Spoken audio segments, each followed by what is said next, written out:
Halo pendengar Sastra, selamat datang kembali di podcast tempat kita ngobrol santai tapi berbobot tentang dunia penelitian dan statistik.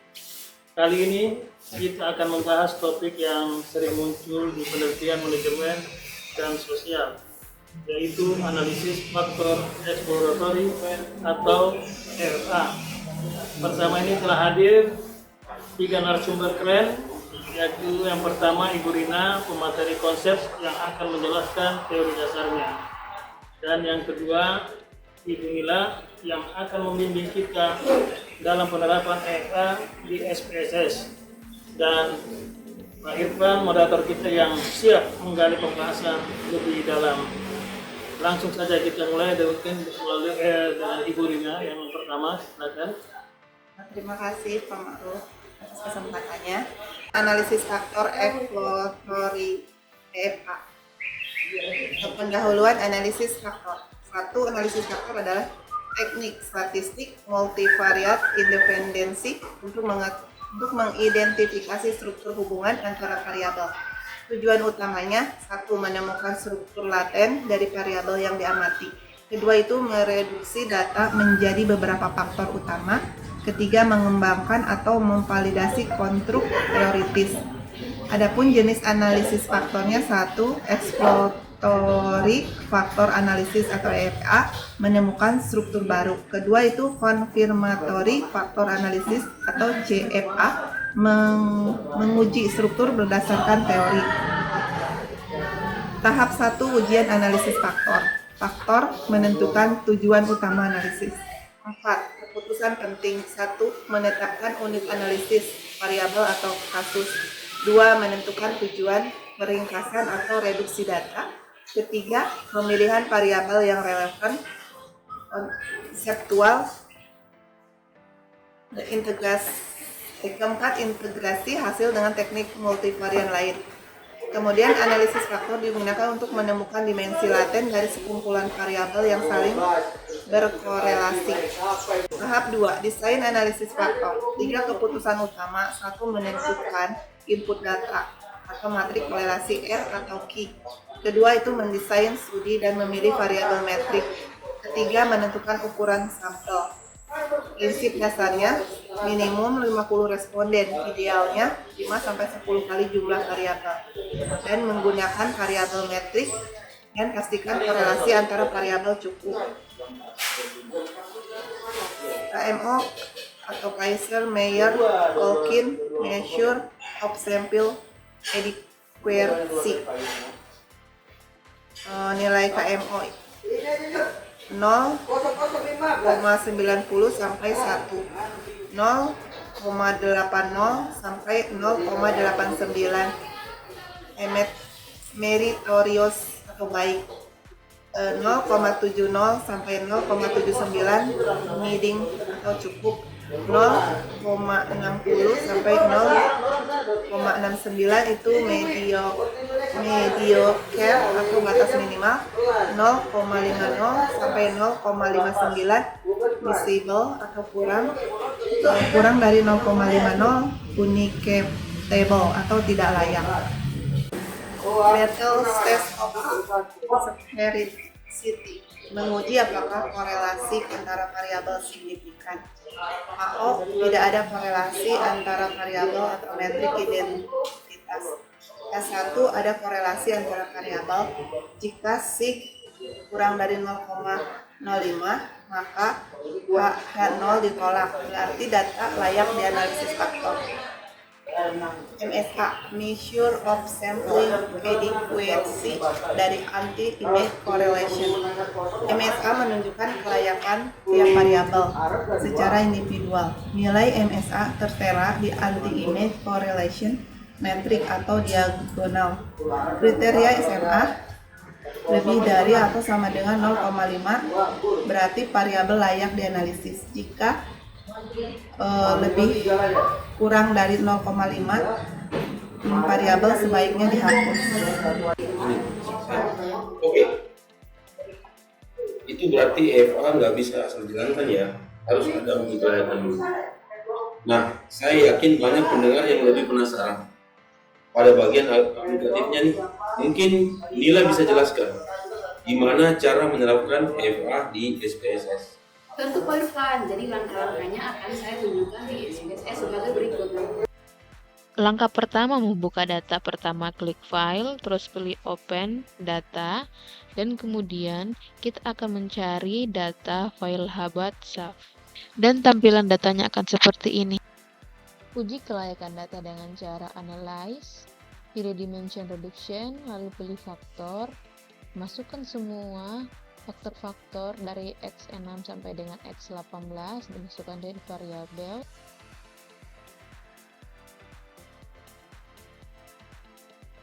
Kemudian klik deskriptif tentang KMO dan anti image, kemudian continue, lalu kemudian kita klik OK.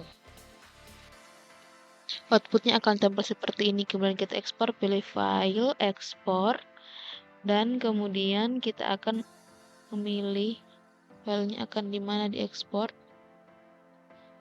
Nah, yang kita perlu perhatikan adalah ketika kita melihat anti image, kita memperhatikan nilai alfanya pada X6, X7, X8, X9 itu akan yang kita tinjau untuk anti image-nya. Kemudian kita buka filenya, kita interpretasikan menggunakan ChatGPT, dan hasil di ChatGPT kita copy yang kita ekspor tadi, yaitu KMON Bartlett test, kemudian kita paste.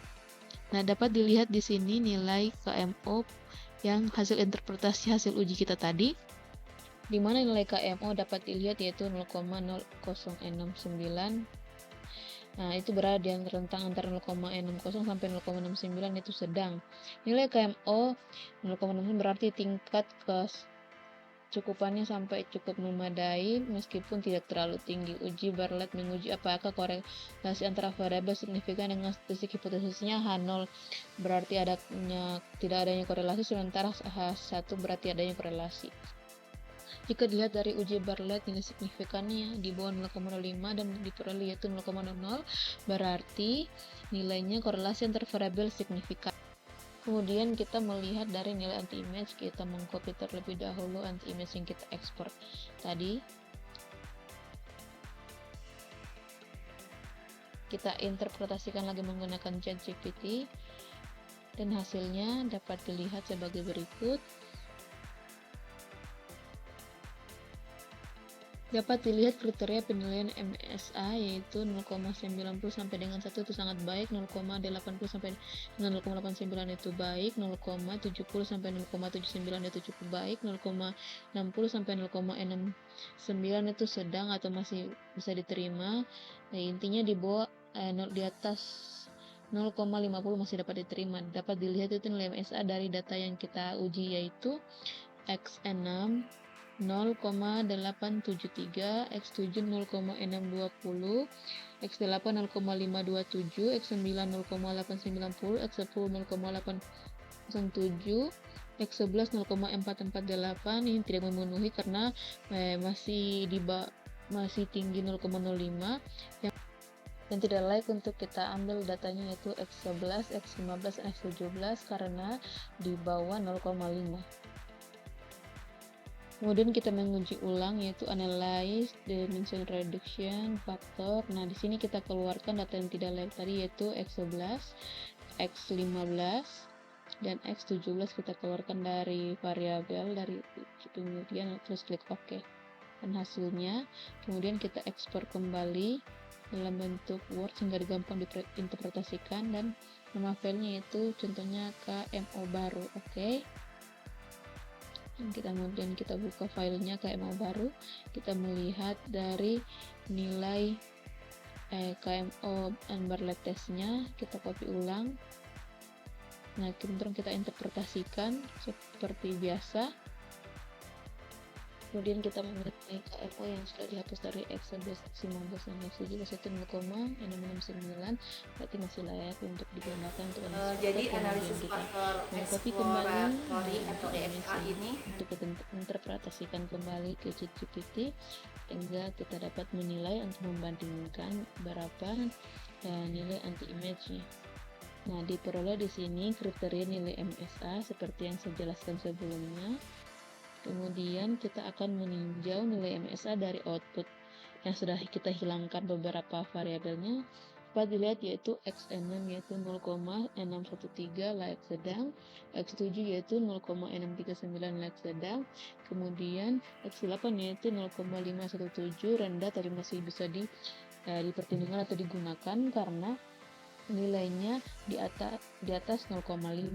Kemudian X9 cukup baik, X10 baik, X12 0,627 itu cukup baik, X13 0,737 cukup baik, X14 0,527 rendah tapi masih bisa diterima karena masih di atas 0,5.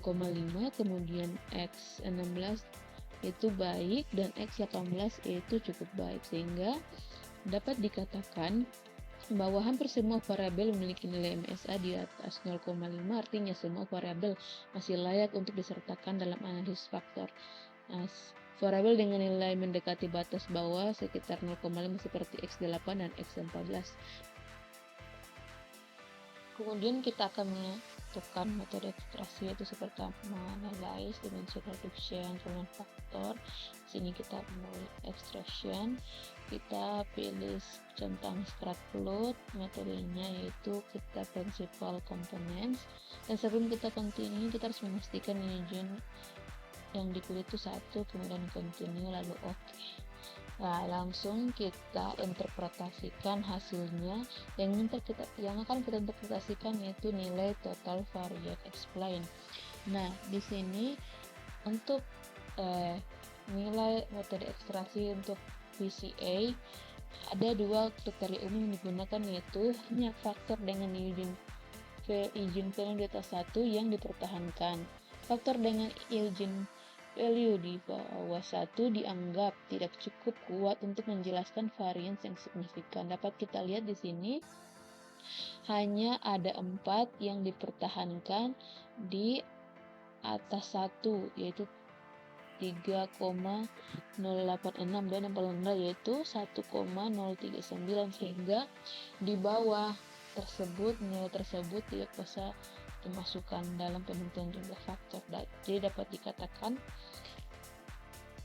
faktor yang terbentuk itu ada 4. Jika kita melihat dari scratch-plot, kita interpretasikan gambarnya di ChatGPT seperti biasa. Nah, dapat dilihat sumbu X komponen number menunjukkan jumlah faktor komponen seperti saya tunjukkan, dan sumbu Y menunjukkan besar konsentrasi varians masing-masing komponen. Jika kita lihat dari gambar scratch-plot ini, bisa kita lihat berapa sih titik yang faktor optimal, titik elbow pada grafik tersebut. Nah, kita lihat 1, 2, 3, 4 memiliki 1, berarti hanya yang terbentuk dalam analisis faktor eksploratory saat ini.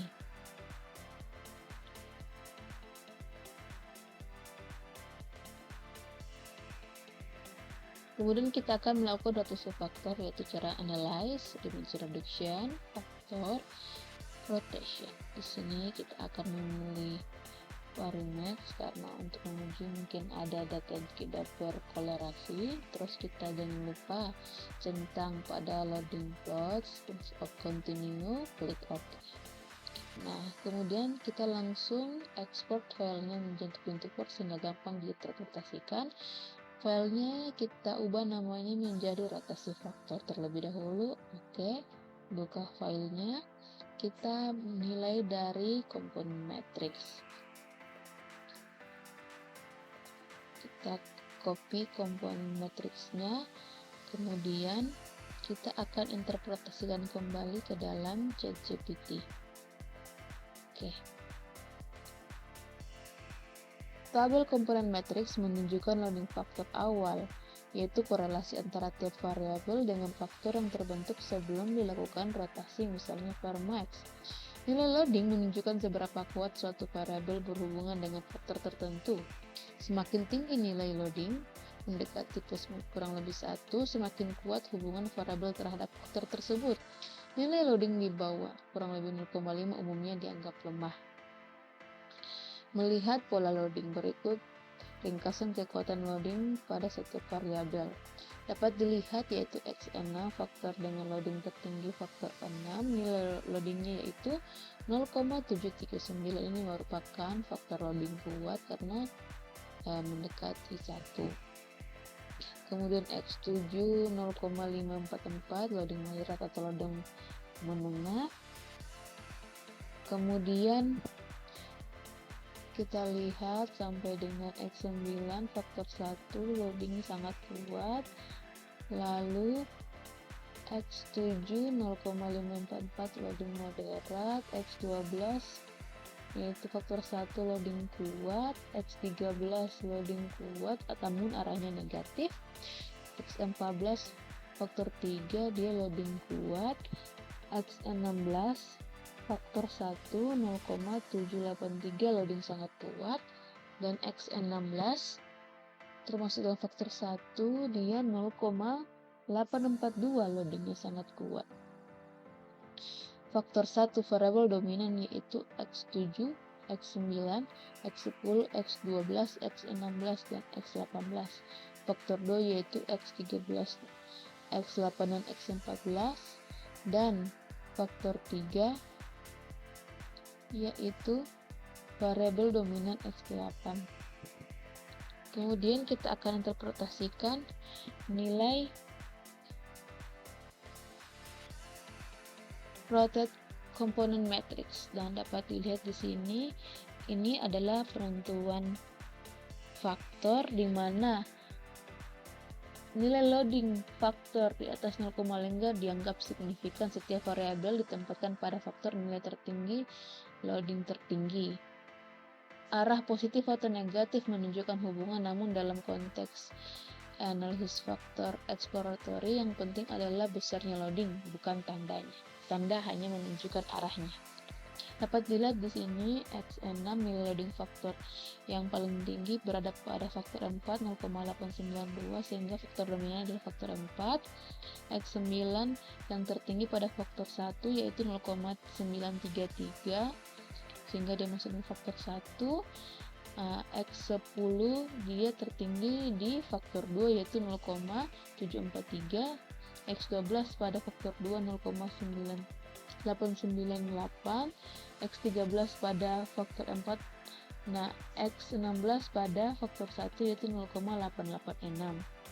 Variabel yang dominan yaitu faktor 1, X9, X16, X18, faktor 2 yaitu X7, X10, X12, faktor 3 yaitu X8, X14, dan faktor 4 yaitu X6 dan X13 sehingga terbentuknya 4 faktor dan faktor-faktor yang terpilih dalam variabel-variabel yang terpilih dalam faktor tersebut. Selanjutnya kita akan menyimpan skor faktor. Ini merupakan langkah opsional yaitu analyze dimension the check faktor. Kita akan pilih skor. Nah, di sini kita akan centang save as variable, jangan lupa metodenya regresi, dan centang display faktor skor koefisien continue. Lalu kita akan tekan OK. Nah, nanti di hasilnya akan muncul variabel baru di SPSS, misalnya seperti yang dilihat ini, faktor 1, faktor C11, faktor C21, faktor C31. Ini merupakan hasil dari menyimpan skor faktor analisis.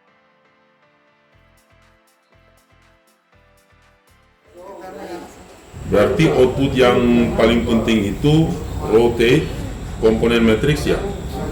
Kalau ada variabel yang nilai loadingnya kecil, misalnya di bawah 0,5 itu gimana?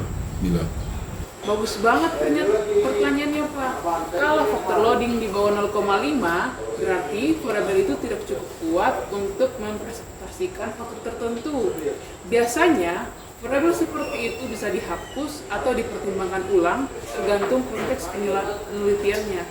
Tapi keputusan itu tetap harus berdasarkan teori dan logika penelitian, bukan cuma angka semata. Wah, berarti FA ini bukan cuma soal statistik ya, tapi juga butuh pemahaman teoritis. Nah, Saya juga mau tanya, gimana kalau satu variabel muncul di dua faktor sekaligus? Itu kan sering terjadi di hasil rotasi. Betul, itu sering disebut dengan cross loading. Kalau variabel memiliki loading tinggi di dua faktor, peneliti harus melihat konteksnya. Variabel itu lebih cocok secara teoritis di faktor mana. Kalau tetap ambigu, bisa lakukan analisis ulang tanpa variabel tersebut supaya faktornya lebih jelas. Nah, disinilah pentingnya pemahaman konsep dari awal. Kalau peneliti nggak paham teori atau truknya, dia bisa salah menafsirkan hasil EFA. Jadi EFA bukan cuma proses kritik SPSS, tapi juga proses pemaknaan konseptual. Setuju banget ini. Jadi bisa dibilang EVA ini gabungan antara seni dan sains ya. Ada analisis statistiknya, tapi juga perlu pengarahan teori yang matang. Oh iya Nila, kalau semua sudah selesai, gimana cara kita menamai faktor-faktor yang muncul? Biasanya, nama faktor diberikan berdasarkan indikator dengan loading tertinggi di dalam faktor tersebut. Contohnya, kalau dalam satu faktor ada variabel daya tahan, keandalan dan kualitas produk, maka faktor itu biasanya dinamai dengan kualitas produk. Tapi, tetap harus ditinjau dari teori atau konteks penelitian agar nama faktornya relevan dan lebih bermakna. Oke, jadi SPSS nggak otomatis kasih nama ya. Peneliti yang harus menafsirkan sendiri berdasarkan teori. Wah, saya makin paham nih. Jadi kalau saya simpulkan, yang pertama itu sebelum EFA, cek KMO dan Bartlett. Yang kedua, jalankan PCA dan rotasi Varimax. Kemudian lihat faktor loading dan cross loading. Yang terakhir, beri nama faktor berdasarkan teori. Benar gitu kan? Pas banget Pak Irfan, itulah urutan dasarnya. Setuju. Dan satu hal lagi, hasil EFA yang harus konsisten secara statistik dan logis secara teori. Jadi dua-duanya harus jalan bareng. Wah, pembahasannya lengkap banget hari ini. Sebelum kita tutup, boleh dong Ibu Nila dan Ibu Nila kasih tips singkat untuk pendengar yang mau mencoba EFA ini. Kalau dari saya, pastikan data kamu bersih dan jumlah sampelnya cukup. KMO sangat sensitif terhadap ukuran sampel, jadi jangan terburu-buru menganalisis kalau datanya belum siap ya. Kalau dari saya, pahami dulu teori konstruknya yang kamu uji. EFA akan lebih bermakna kalau kamu tahu apa yang ingin dicari sejak awal. Setuju banget.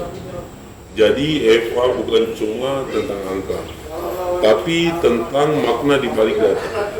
Terima kasih Mbak Rina, Mbak Nila, insight-nya sangat membantu. Luar biasa. Terima kasih banyak untuk Ibu Rina dan Pak Irfan.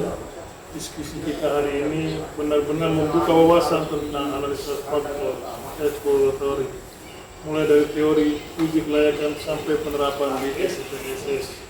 Sampai jumpa di episode berikutnya dari Sistartel, dan seperti biasa tetap semangat meneliti dan jadikan data bicara untukmu. Wassalamualaikum warahmatullahi wabarakatuh. Waalaikumsalam warahmatullahi